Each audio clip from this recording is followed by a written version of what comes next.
Guys, তো চলো আজ বানিয়ে ফেলি খাস্তা খাস্তা নিমকি। তো তার জন্য আমি প্রথমেই 1 কাপ ময়দা নিয়ে নেব, পরিমাণ মতো লবণ, পরিমাণ মতো চিনি পাউডার, কালো জিরে, 1 চামচ বাটার, সব কিছুকে হাত দিয়ে মিক্স করে নেব। মাখিয়ে নেওয়া হয়ে গেলে এখানে অল্প একটু করে জল অ্যাড করে করে আমি এটাকে বানিয়ে নেবো একটা ডো। এটাকে আমি 10 মিনিটের জন্য ঢেকে রেখে দেবো।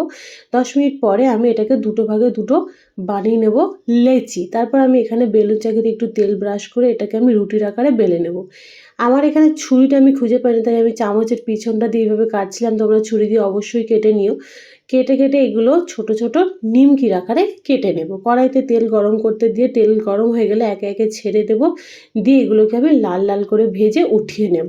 আমার চ্যানেলের অন্যান্য রেসিপি ভিডিওগুলো তোমাদের কেমন লাগে তোমরা অবশ্যই কমেন্টে জানিও। তোমরা যদি কোনো রান্নার দেখতে চাও রেসিপি, আমাকে অবশ্যই কমেন্টে জানিও। তো এখানে আমি একে একে সব নিমকিগুলো ভেজে নিয়েছি, দেখতেই পাচ্ছ। আর ভিডিওটা ভালো লাগলে like, comment, share and subscribe.